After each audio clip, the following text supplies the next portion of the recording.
Hola, ¿cómo están? Estamos comenzando entonces el resumen del capítulo 10 de Berea y estamos haciendo una síntesis de capítulo 10, capítulo 11, donde estamos hablando de tres seres espirituales. Hemos comenzado ya en el capítulo 8 a hablar sobre los tres seres espirituales y hemos tocado a Dios único, la Trinidad. Ahora vamos a tocar ángeles, luego tocaremos sobre el hombre y terminamos tercer espiritual tocando sobre demonio. Cuando hablamos sobre ángeles, la verdad de las cosas que es un tema interesante en todas las escrituras. Si tuviéramos que decir o hacer un recuento de pasajes, textos bíblicos desde el Antiguo y Nuevo Testamento, tendríamos una gran cantidad, porque los ángeles aparecen por todas partes, especialmente en el Antiguo Testamento. A veces nosotros, los lectores de la Biblia, desconocemos este movimiento angelical en el Nuevo Testamento porque pareciera que no aparecieran. Pero cuando hacemos la lectura detallada, lenta, de especialmente los evangelios, encontramos una gran cantidad de ángeles y estos acompañando al Señor Jesús. También a la iglesia en el siglo I, primero el libro de los Hechos, encontramos ángeles también interviniendo en varios lugares y ayudando al Evangelio, ayudando a las personas que llegan el Evangelio en varios lugares. Sin duda que los ángeles se hacen más notorios en el Antiguo Testamento, ya que fueron el eslabón que permitieron la mediación de la ley. Recordemos lo que dice el apóstol Pablo en Gálatas 3:19, que la ley fue mediada por los ángeles, de tal manera que tienen un protagonismo fundamental en ese sentido en la participación y en la intervención. Sin embargo, en el Nuevo Testamento no dejan de ser. Quizás no notamos tanto su presencia por el hecho de que ya en el Nuevo Testamento estamos viendo a Jesús, que es el sol, y los ángeles se constituyen una pequeña vela que alumbra, que ilumina, y que no se dejan ver porque el sol ya está alumbrando. Si antes mediaron los ángeles el pacto antiguo, la ley, en el Nuevo Testamento es el Hijo que está mediando el pacto nuevo. Por lo tanto, los ángeles no tienen una intervención directa, sino que son acompañantes en este proceso de llevar adelante la verdad de Dios. Y cuando hacemos la lectura de los evangelios nos damos cuenta que Jesús siempre estuvo ayudado por los ángeles. Después de la tentación de los 40 días y 40 noches, volviendo dice que era fortalecido por los ángeles. Y el Señor también dijo en algún momento determinado que hay 12 legiones. Si necesitara de ayuda, pediría al Padre y me mandaría 12 legiones de ángeles. Por lo tanto, los ángeles son un tema en el Nuevo Testamento y necesitamos mirarlo y ver la funcionalidad que ahora cumplen en el Nuevo Testamento, especialmente con los creyentes a quienes están ayudando en el proceso de llevar la vida de fe, pero también de la misión que tenemos que cumplir. Nuestro fundamento bíblico en este repaso de estos capítulos 10 y 11 estará en Hebreos 1:7, Hechos 1:14, Salmo 103:20 y Mateo 13:12, que serán los textos que vamos a leer durante este estudio. Digamos algo sobre el lugar especial de Dios. Dios construye, crea un lugar especial. La Biblia es el libro que nos revela la existencia de los ángeles. Encontramos el trabajo de los ángeles en toda la Escritura. Ya lo decía en la introducción. Tanto en el Antiguo como en el Nuevo Testamento tenemos gran presencia de los ángeles. Dios creó un espacio en sí mismo, un lugar glorioso, el lugar más preciado por Dios, que es llamado la diestra, que la diestra de Dios, o la diestra del poder de Dios, o la diestra de la majestad, o la diestra del trono. Todos calificativos de un lugar de gran honor y autoridad. No olvidemos que el Señor, el Padre, ha creado ese cielo espiritual, el reino de Dios para su Hijo. Y cuando el Hijo asciende a través de la resurrección, se sienta a la diestra del Padre. Por lo tanto, es un lugar especial del Padre dado y creado para su Hijo. De tal manera que el trono o la diestra del Padre no es que esté hablando de un lugar geográfico, sino del lugar más especial del Padre que se ha dado, lo ha heredado a su Hijo Jesucristo. Y en este lugar fueron creados los ángeles. Cada ángel fue creado de manera directa, ya que no poseen el derecho a la descendencia.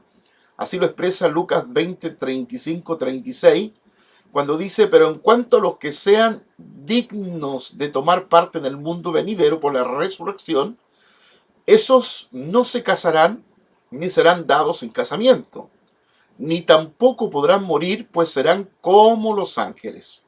Son hijos de Dios porque toman parte en la resurrección.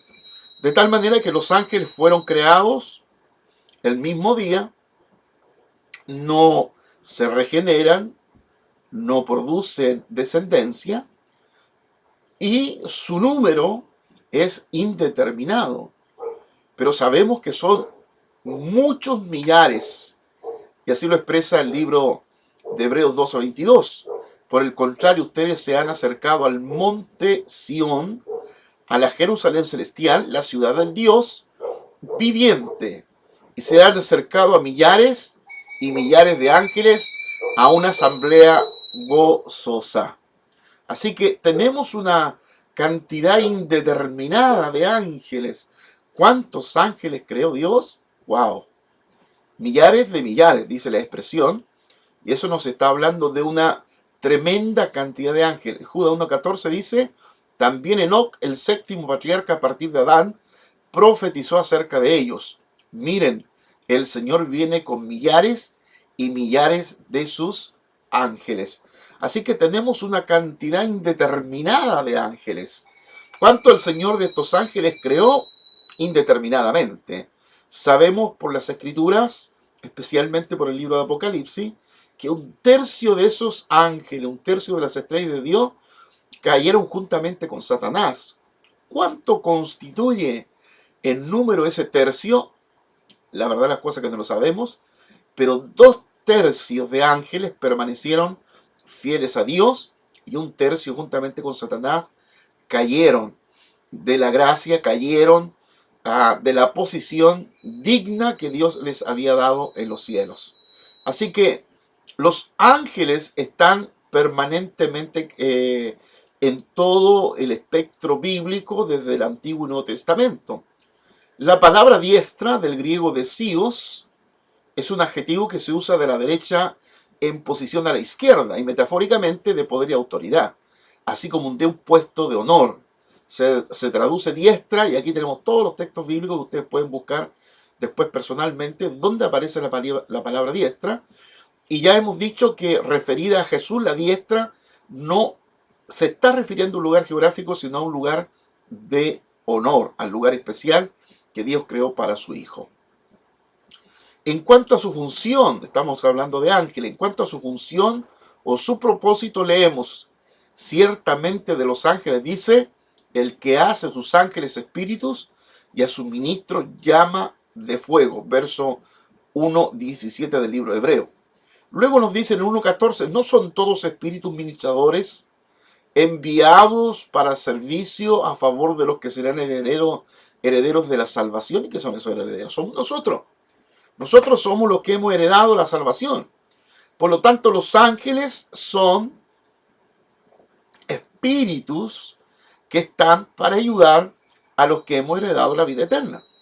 Y eso significa que pedir la ayuda de los ángeles para que me ayuden a llevar la misión adelante, me ayuden a llevar la plantación de iglesia, me ayuden a desarrollar el grupo pequeño, la célula, es bíblico. Pedir la ayuda de los ángeles, pedir al Señor Jesús que me ayude, que me mande ángeles para yo ser ayudado en la tarea que se me encomendó, es importante. Creo yo que hoy día tratar de hacer la tarea de Dios, la misión de Dios, sin la ayuda de los ángeles, y es cosa de mirar el libro de los Hechos, a Pablo fue ayudado por los ángeles, Pedro fue ayudado por los ángeles, Montones de cristianos fueron ayudados por los ángeles. Los ángeles están activos totalmente en la tarea, ayudando a la iglesia a cumplir la misión. La Escritura les llama ministros. ¿Quién es un ministro? Uno que sirve. Y también servidores. Los ángeles son por naturaleza seres que sirven a Dios, obedeciendo sus órdenes. Dios los creó, estos millares de millares, en el lugar llamado el cielo espiritual o el reino de Dios, y allí fueron creados estos espíritus ministradores para obedecer a Dios. Nos dice el texto bíblico en el Apocalipsis que adoran a Dios día y noche. Día y noche hay cánticos de aleluya, de gloria, en reconocimiento a nuestro Dios de parte del mundo angelical. El Salmo 103:20 dice: bendecid a Jehová, vosotros sus ángeles, poderoso en fortaleza, que ejecutáis su palabra, obedeciendo la voz de su precepto. Por lo tanto, los ángeles ejecutan la palabra de Dios. Dios declara la palabra y los ángeles la ejecutan. Y tenemos esa participación activa de los ángeles permanentemente en la misión de Dios. Y como decíamos en el Antiguo Testamento, aparecen por todos lados, ayudando a aquellos que Dios ha escogido para llevar adelante su misión. En el Antiguo Testamento vemos que los ángeles poseen gran notariedad, ya lo decíamos. Pero en el Nuevo Testamento su presencia queda atenuada por la figura del Hijo de Dios. Y eso lo comparamos como el sol y la vela. En el Antiguo Testamento el sol de justicia, el sol que era el Señor Jesucristo, todavía no iluminaba. Por lo tanto, estas velas en medio de la oscuridad iluminaban potentemente. Por eso podríamos ver la diferencia de los ángeles participando activamente con cada uno de los elegidos del Señor. Pero en el Nuevo Testamento, cuando ya ilumina el sol, que es Jesús, las velas que son los ángeles, prácticamente casi ya no se ve su luz. Por eso que uno pasa por alto a veces la actividad y el movimiento de los ángeles en el Nuevo Testamento. Dios ya no sujeta a los ángeles la era de la gracia. Lo sujetó siendo mediadores el pacto antiguo. Pero ahora la era de la gracia ya no está sujeta a los ángeles, sino al Hijo del Hombre, quien fue hecho poco menor que los ángeles. Así lo expresa Hebreos 2:5 al 9.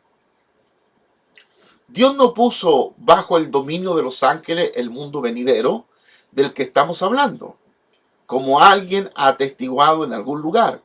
¿Qué es el hombre para que en él pienses? ¿Qué es el ser humano para que lo tomes en cuenta? Lo hiciste un poco menor que los ángeles y lo coronaste de gloria y de honra. Todo lo sometiste a su dominio. Si Dios puso bajo él todas las cosas, entonces no hay nada que no le esté sujeto. Ahora bien, es cierto que todavía no vemos que todo le esté sujeto. Sin embargo, vemos a Jesús que fue hecho un poco inferior a los ángeles, coronado de gloria y honra por haber padecido la muerte. Así, por la gracia de Dios, la muerte que él sufrió resulta en beneficio de todos nosotros. Así que ya los bienes de la gracia no están sujetos a los ángeles, no fueron encargo a los ángeles como si fue el mundo pasado, el pacto antiguo. Pero el mundo venidero ha sido puesto sobre el Hijo. Y lo expresa de esa manera capítulo 1, verso 1 del libro de Hebreos. Dios nos habló en otros tiempos a los padres por los profetas de muchas formas y muchas maneras, pero ahora, hoy, nos habla a través del Hijo. Y eso significa que tenemos que poner más atención a las Escrituras, que son la lámpara, que son la que ilumina con mayor certeza, con mayor seguridad, que estar poniendo atención a las experiencias, que no las vamos a negar, que son importantes en nuestra vida de fe, pero por sobre la experiencia están las Escrituras. Cuando hablamos sobre ángeles caídos o espíritus de seducción, aquí estamos haciendo una diferencia con respecto a los ángeles. Hay ángeles de Dios, sin duda, y hablamos que estos 2/3 de ángeles permanecieron fieles a Dios, y están los ángeles caídos, Satanás juntamente con los ángeles caídos. Pero aquí estamos agregando una un tercer nivel, espíritu de seducción. Y vamos a desarrollar esta enseñanza que está muy clara en la Escritura, pero que la pasamos y no advertimos esta enseñanza que está en la Biblia. Lo importante en la vida de fe es el poder. Debemos obrar en el reino de Dios solo mediante el Espíritu Santo. Somos como vasijas. La diferencia entre una y otra es la capacidad de la vasija. ¿Cuánto aceite puede echarla en la vasija? Y aquí vemos tres tipos de vasija, ¿no? Una vasija que tiene mucho más capacidad para contener el líquido, el material. Una que tiene menos capacidad y una que tiene muy poca capacidad.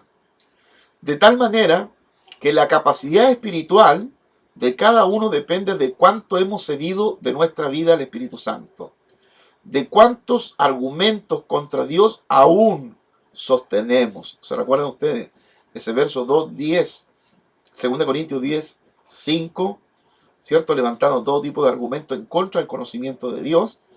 De esta capacidad depende la obra de los ángeles que nos acompañarán. Eso significa que si yo tengo una gran capacidad espiritual, esto significa mayor sometimiento a Dios, mayor rendición a Dios, donde todas las áreas de nuestra vida están comenzando a estar bajo el señorío de Cristo, una vida con menos sometimiento y una vida prácticamente con muy poco sometimiento con respecto al señorío de Cristo. Eso me hace que una vida con mayor capacidad, yo tenga mayor cantidad de ángeles que colaboran, que ayudan con mi vida de fe, con la misión que tengo, a menor capacidad, menor cantidad de ángeles, y esto menor cantidad de ángeles. Porque la importancia de esto es obrar en el Espíritu Santo, y cada vez más capacidad significa más poder espiritual para hacer la misión. Muchos pueden tener discípulos sin el Espíritu Santo, pero Jesús enseñó por el Espíritu Santo. Los discípulos espirituales solo se forman enseñando por el Espíritu Santo. Debemos pedir el poder de Dios cada día. Debemos anhelar el poder de Dios más que cualquier cosa. El poder espiritual se refiere a los seres espirituales que me ayudan y me rodean continuamente. Los que poseen poder espiritual pueden soportar las pruebas ya que tienen a quienes le ayudan en todo momento. Es un problema serio cuando el poder espiritual se corrompe y el espíritu de seducción se pega al creyente y transforma su carácter. Existen funcionarios del Estado que dan subsidio y ayudan a la gente y otros que ejercen el castigo, cortando la cabeza de los condenados a muerte. Sin duda, el gobierno, hay funcionarios que cumplen oficios buenos y otros ejecutan oficios duros. Y pasa también cuando hablamos de los ángeles. Hay funcionarios que son los que están directamente resguardando a los reos, y algunos de los más peligrosos, violadores, pedófilos, otros asesinos y otros que han cometido penas más leves. Pero esos funcionarios públicos que llamamos gendarmes son también funcionarios públicos como los ministros de Estado. Los ministros de Estado desarrollan otro tipo de función, pero tanto los gendarmes como los ministros de Estado son de gobierno.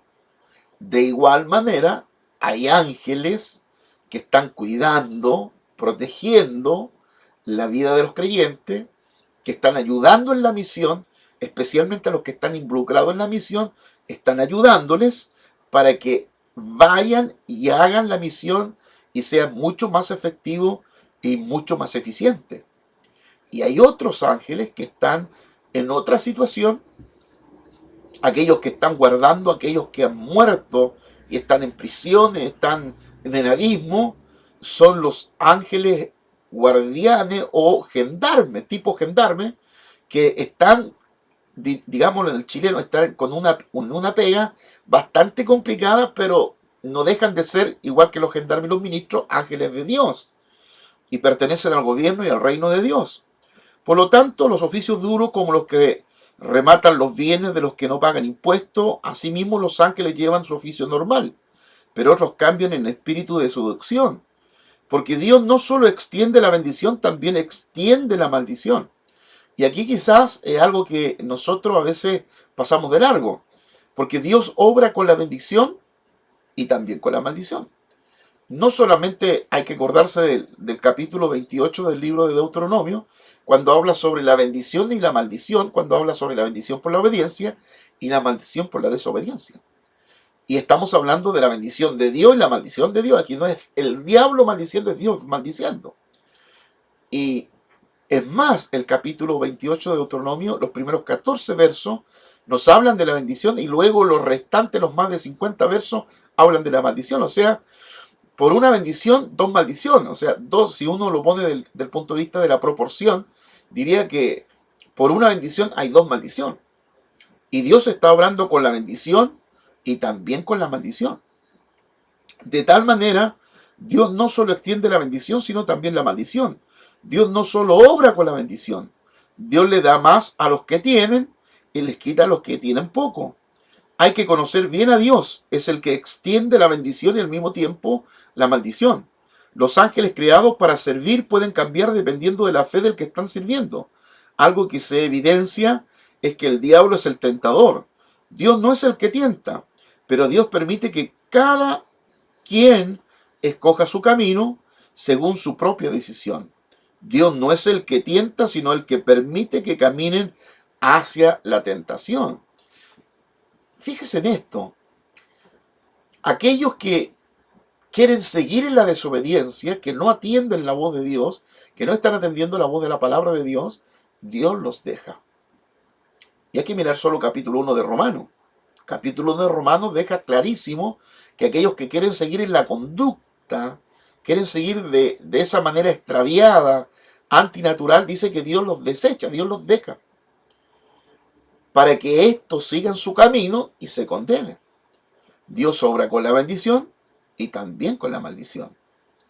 Hay ángeles que tienen la licencia de Dios para que obren en la tentación. Mateo capítulo 12, verso 13, nos está hablando, y Deuteronomio capítulo 30, verso 15 al 20, nos hablan de esto. E inclusive el capítulo 30, el verso 19 de Deuteronomio dice que Dios testifica de la tierra y el cielo y nos dice, escogeos vosotros el camino que habéis de caminar. Está el camino de la vida, el camino de la muerte, el camino de la bendición y el camino de la maldición. Escogeos vosotros qué camino. Y el Señor certifica o testifica diciendo, escogeos la vida. O sea, ahí están los caminos, ahí está la decisión, es cosa suya el camino que va a escoger. Dios le está ayudando que usted escoja la vida, el camino de la vida, el camino de la bendición, pero a la larga la decisión usted la toma. Por lo tanto, Dios obra con la bendición y obra con la maldición. Así que Dios ha puesto delante de cada quien la vida y la muerte, la bendición y la maldición. Pero es su decisión escoger, si es su libertad escoger la vida guardando sus estatutos y decretos, o escoger la muerte desobedeciendo todos los mandamientos. Si escoge la bendición y la vida, Dios se la dará. Pero si escoge la muerte y la maldición, Dios hará para que usted también la reciba. Isaías 66, 1 al 4, Dios escoge para ello escarnio, envía al infierno a los que toman esa opción y envía al reino de los cielos a los que así lo desean. Esta es su voluntad. Romano 1, 21 al 28, Dios en cambio de protegerlo para que no viva una vida de inmundicia, lo entrega a la inmundicia y a las concupiscencias de sus corazones, a los que no quieren tener a Dios en su corazón. Dios les entrega una mente reprobada, a los detractores, aborrecedores de Dios, incuriosos, soberbios, altivos, inventores de males. Dios los deja para que lo hagan, los deja que continúen. Si son abominadores vistos por Dios, si no quieren aceptarlo en su corazón, entonces Dios los entrega a una mente reprobada para hacer cosas que no convienen. Tremendo. Miren lo que dice 2 de Tesalonicenses 2, 11 y 12. Dios les envía un poder engañoso para que no crean en la verdad, sino crean en la mentira. Dios obra con tentación, envía un espíritu que le ayude hacia esa dirección para que cada quien ha escogido. Si una persona quiere dejar su salvación, se quiere apartar de Dios, Él lo permite. Y si no fuera una posibilidad, Pablo no lo habría advertido. Si uno puede perder la salvación, están estas dos posturas, perder o no la salvación, aún el mismo apóstol Pablo está diciendo que él, habiendo sido un heraldo, ahora podría terminar siendo reprobado. ¿Puede usted perder aquello? Bueno, el mismo apóstol Pablo está diciendo que él mismo puede haberse constituido reprobado. Y mire lo que dice Tesalonicenses 2, 11 y 12, lo estamos diciendo. Dios, no el diablo, Dios les envía un poder engañoso para que no crean en la verdad, sino crean en la mentira. Tremendo. No crean en la verdad, sino crean en la mentira. Dios enviando un espíritu engañoso, un espíritu de error, para que crean en la mentira y no en la verdad, porque Dios ha insistido, el Espíritu Santo ha redarguido, pero la persona está ensimismada en hacer lo que Él quiere. Entonces Dios lo deja. Quiere hacer lo malo, quiere corromperse, bueno, vaya por ese camino. Entonces Dios está dejándolo que se pierda. Dios enviando un espíritu engañoso sobre aquello. 1 Corintios 9, 27 y 1 Timoteo 5, 12 y 15 dice: quebrantando su primera fe en pos de Satanás, hay que mantener hasta el fin la primera fe. Si uno está firme teniendo una vida piadosa delante de Dios, Él obra con bendición. Si uno está haciendo cosas abominables a la vista de Dios, Él obra con la maldición o la tentación. Permite que seas tentado. Hasta los ángeles se pierden, según Ezequiel 28, 15 al 16.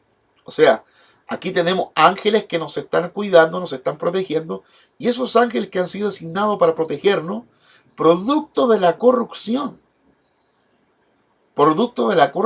del hombre, de la persona, del creyente, mientras más va cometiendo conductas de corrupción, su ángel, el ángel que lo cuidaba, lo protegía, puede ser afectado en su conducta, y después de ser un ángel que lo protegía, se vuelve un espíritu de seducción, un espíritu de error. Un espíritu de error. Ese error de lo que nos habla Tesalonicenses 2, 11 y 12, donde Dios envía un poder engañoso. ¿Qué es ese poder engañoso? ¿Un demonio? No, no es un poder, no es un demonio. Es un ángel. Un espíritu ministrador que está para ayudar, pero que por la conducta corrupta, inmoral de ese creyente, ese ángel es afectado y puede cambiar de ser un ángel ministrador, servidor, a un ángel que comienza a llevarte al error, al engaño, y terminas al último condenándote. Hasta los ángeles se pierden, Ezequiel 28, 15 al 16. No nos olvidemos de ese pasaje que nos habla de la caída de Satanás y también de ángeles que cayeron. Por lo tanto, Dios obra con bendición, pero también con la maldición. Cuando obra bien, nos ayuda con más bendición. Él tiene ese poder espiritual, pero si engañamos, envía el espíritu que engaña para que caigan en la mentira. Ezequiel 14, 3 al 4, poner ídolos en su corazón significa que se vuelven arrogantes y se sitúan encima de la autoridad de Dios. Los versículos 7 al 9, si engañan es porque Dios lo permite, aunque fueran profetas. Primera Reyes 22, 19 al 22, Dios decreta el mal. Era abominable para Dios porque no escuchan la palabra del que decía la verdad, sino solo escuchan a los que decían mentira. El ángel era un espíritu creado para ayudar, pero ahora será un espíritu de mentira, de engaño, quiere decir espíritu de seducción. Dios obra con escarnio, quiere decir que Dios obra poniendo un espíritu de engaño en ellos, permite que el ángel sea un espíritu de mentira, que obre como espíritu de mentira. Cuando estamos mirando Reyes, 1 Reyes 22, estamos hablando del rey Acab, quien está pidiendo a los profetas que digan si tiene que ir a la guerra o no, y todos los profetas le están diciendo, están ahí profetizando. Y nos cuenta que en los cielos hay una reunión de los ángeles, los espíritus de Dios, los ministros de Dios, y un espíritu de parte de Dios dice, yo saldré y pondré mentira en la boca de los profetas. O sea, van a profetizar todos que vaya a la guerra nomás, para que a la larga muera Acab. Y salió este espíritu y puso mentira en la boca de los profetas, salió acá a la guerra y murió. Es un espíritu de parte de Dios. Este no es un ángel caído, no es un demonio, es un espíritu de parte de Dios que ha salido para engañar, para poner error. Lo que está diciendo, según Tesalonicenses 2:11, que Dios ha mandado un espíritu de error, de engaño, de mentira a aquellos que han querido y permanecido en la corrupción y en la inmoralidad. Si mienten, Dios así permite para que mientan más. A los que oran desde la madrugada, Dios les ayuda para que oren más. A los que se esmeran por rendir el culto del día del Señor, les ayuda para que reciban el mensaje. A los que tienen fe, les añade más fe, para que obren con fe. A los que no tienen fe, también obra para que no la tengan. Obra con engaño a los que no creen en la verdad, para que sigan complaciéndose con la injusticia y finalmente sean juzgados. Usted se acordará del caso de 1 Corintios capítulo 5, donde se produjo un caso de inmoralidad. Al parecer había un hijo que tenía relaciones con su madrastra, y el apóstol Pablo dice, entréguenlo a Satanás, para que su cuerpo, ¿cierto?, muera, se corrompa, y para que su espíritu por lo menos sea salvo. Dios obra con la bendición, pero también obra con la maldición. Dios obra con la bendición enviando más ángeles que te ayuden a llevar una vida de fe, una vida de oración, que te ayuden en la misión, que te ayuden y te agreguen bendición. Pero también envía espíritus de engaño, espíritus de error, espíritus de mentira, a aquellos que quieran persistir en la corrupción y en la inmoralidad. Dios extiende la bendición y también extiende la seducción. El espíritu de seducción no es el ángel caído, sino el ángel que no cumplió su ministerio. El espíritu de seducción es el encargado de ejercer la tentación. A los cielos y a la tierra llamo por testigo hoy contra vosotros, que os he puesto delante de la vida y la muerte, la bendición y la maldición. Escogeos pues la vida, para que vivas tú y tu descendencia. Dios permite la bendición, pero también permite el escarnio. Dios envía al cielo a aquellos que desean ir al cielo y envía al infierno a aquellos que desean ir al infierno. Dios no apoya según nosotros escogemos. A los perversos les permite continuar con su perversidad y a los que critican les permite aún criticar más. Por esto Dios les envía un poder engañoso para que crean la mentira, a fin de que sean condenados todos los que no creyeron a la verdad, sino que se complacieron en la injusticia. Dios mismo es quien envía el poder engañoso. Este poder engañoso es el espíritu de seducción. El mundo espiritual apoya según el camino que el hombre escoja.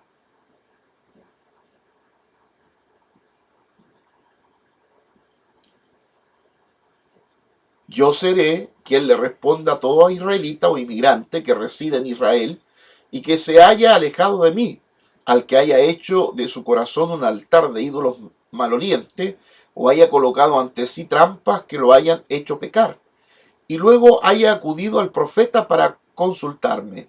Me enfrentaré a él y de él haré una señal de escarmiento, y lo extirparé de mi pueblo. Así sabrán que yo soy el Señor. Si un profeta es seducido y pronuncia un mensaje, será porque yo el Señor lo he seducido. Así que levantaré mi mano contra él y lo haré pedazo en presencia de mi pueblo. ¡Qué tremendo! ¡Qué tremendo! Dios mismo poniendo en la boca de los profetas engaño, mentira, seducción, porque este profeta simplemente no está hablando de parte de Dios, sino habla de sí mismo, de su arrogancia y de su desobediencia. Qué temor y temblor hay que tener cuando uno habla una palabra, especialmente aquellos que siempre están dando palabras proféticas. El temor y el temblor que hay que tener si esa palabra realmente es de Dios. Si no es de Dios, Dios va a agregar espíritu de seducción sobre aquella persona para que se corrompa más. Dice el texto siguiente, Micaías prosiguió: por lo tanto, oiga usted la palabra del Señor. Vi al Señor sentado en su trono con todo el ejército del cielo alrededor de él, y a su derecha y a su izquierda. Y el Señor dijo: ¿quién seducirá a Acab para que ataque a Ramot de Galaad y vaya a morir allí? Y uno sugería una cosa y otro sugería otra. Por último, un espíritu se adelantó y se puso delante del Señor y dijo: yo lo seduciré. ¿Por qué medios?, preguntó el Señor. Y aquel espíritu respondió: saldré y seré un espíritu mentiroso en la boca de todos sus profetas. Entonces el Señor ordenó: ve y hazlo así, que tendrás éxito en seducirlo. Así que ahora el Señor ha puesto un espíritu mentiroso en la boca de todos esos profetas de su majestad. El Señor ha decretado para usted la calamidad. Wow, qué tremendo, ¿no? Cuando un creyente comete abominación delante de Dios, Dios le ayuda a continuar con su abominación. Los que poseen fe, Dios les añade más que tengan más fe, pero los que no tienen, les quita aún lo que tienen. Mateo 13:12 dice: porque cualquiera que tiene se le dará y tendrá más, pero el que no tiene, aún lo que tiene le será quitado.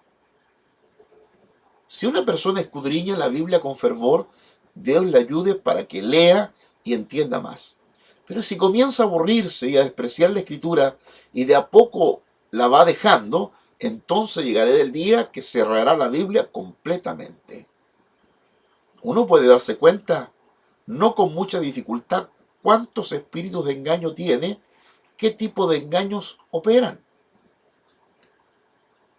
Así que este espíritu, estos ángeles, espíritus ministradores, que bajan para ayudar al creyente, se pueden corromper, convertirse en espíritus de seducción, que pueden agregar mentira, engaño y error en la vida de las personas, si estos persisten en la corrupción, en la mentira y en la inmoralidad. Satanás perdió su carácter en el cielo y luego fue echado al universo. Pero los espíritus de seducción perdieron su carácter estando dentro del universo. Eso significa que Satanás se corrompió en el cielo mismo y fue echado, dice capítulo 12 de Apocalipsis, versos 7 al 9. Hubo una gran pelea en el cielo. Miguel y los ángeles pelearon con Satanás, la serpiente, el dragón y sus ángeles, y fue echado del cielo. No se halló lugar ya en el cielo para estos espíritus y fueron lanzados a la tierra. Los ángeles buenos, después de ministrar a los santos, volverán al cielo para servir delante del trono de Dios. Pero los espíritus que perdieron su carácter no podrán subir nuevamente al cielo nunca más. Esos ángeles que te ministraron, que te ayudaron, pero como te corrompiste, creyendo y andando en corrupción e inmoralidad, Dios envía ese espíritu engañoso, de error, de mentira, y ese espíritu, ese ángel que cambió su carácter, no podrá volver nunca más al cielo. Miren ustedes la obediencia absoluta de los ángeles al punto de corromperse y perder su dignidad con tal de obedecer a Dios hasta los extremos. Cada día los espíritus de seducción aumentan en número.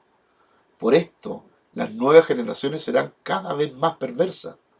El ángel caído trabaja para que las personas resistan a Dios. El espíritu de seducción trabaja para que las personas caigan moralmente. Los primeros generan incredulidad, los segundos generan desobediencia.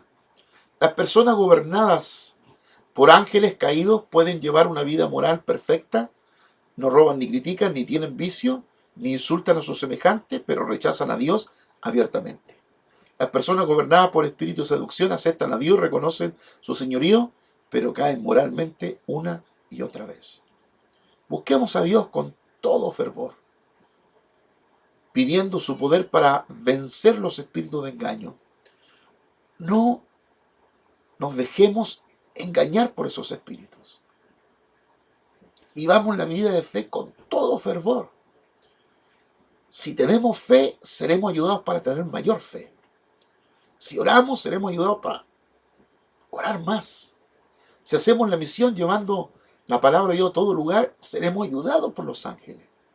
Pero si entramos en el estado de la pereza, de la pasividad, de la corrupción, de la inmoralidad, los ángeles que estuvieron para servirnos cambiarán su carácter y nos perseguirán, engañándonos, llevándonos a engaño, a error, como lo dice Tesalonicenses 2:11. Dios envía un espíritu de engaño, de error, para que caigan en ese error. El Señor nos ayude, dependamos de la gracia y del Espíritu Santo. Dios les bendiga.